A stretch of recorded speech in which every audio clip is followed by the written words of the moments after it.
everyone. Back at the Proto Center again. Got another building here.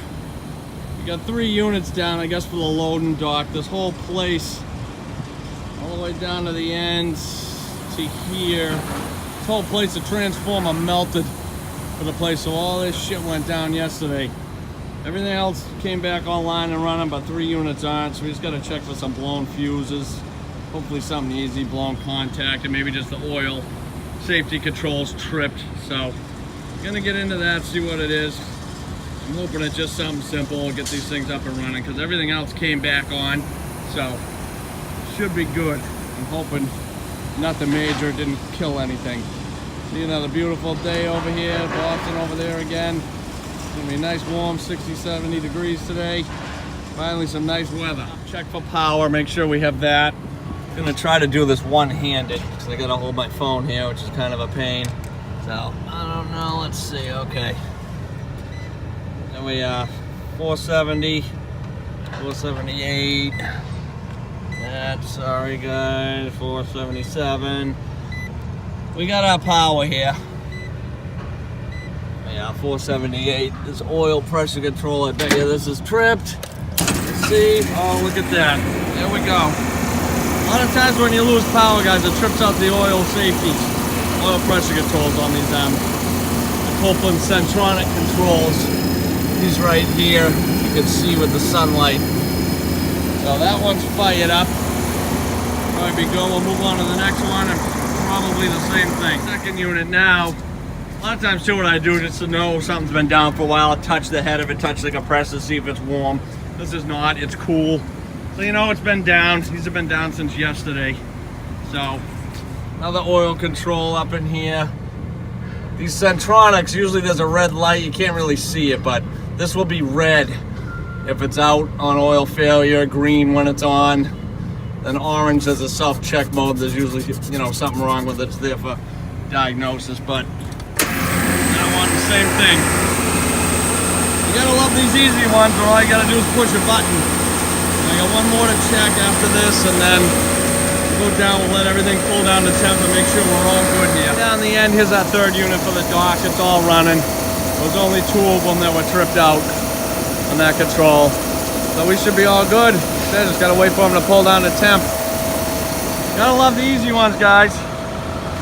You know, I do a lot of other stuff. I don't want to just make it look like I'm doing easy jobs all the time, but a lot of times I can't film or get any footage on a lot of places I'm on. There's a lot of people around or customers, and you know, I just don't think it's really appropriate to be filming and doing stuff, you know, during times like that. So like I said, like in my last video, check the simple things first. Back to basics, guys. Always check your power first, your controls, any ones that could have manual resets to be tripped out.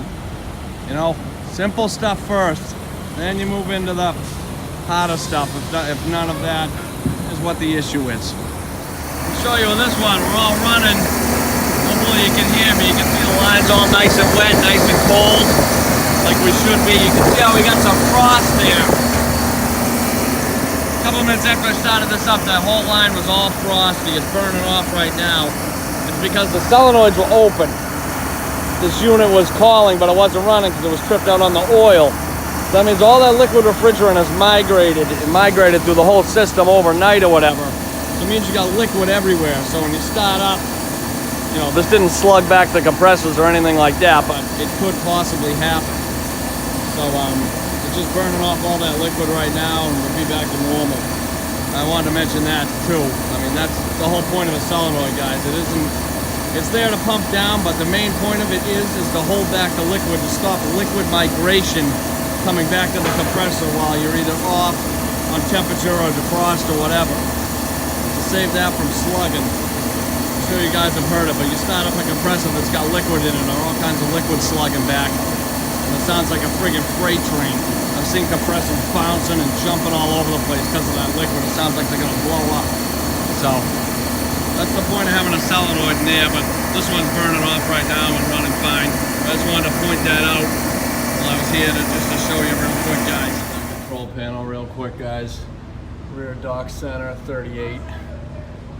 Rear dock warm. I don't know why they call it warm, but they do. It's 37 there. Rear dock's on defrost. But everything's working. We're looking good. So we're looking good, guys. Already back to 38 degrees. Set point at 36. These units do, each of those units is 3. They each do 2 of the evapes. The other 2 are way down the end there. So a lot of these places got refrigerated loading docks here. But we're looking good, nice and cold, pulling right back down. So, not too bad for the morning. See what else the day brings and the morning brings, but it's it for now. So, hope you guys are enjoying everything so far. I appreciate everyone watching for sure. As always, guys, like and subscribe if you like what's going on here, and I'll catch you later.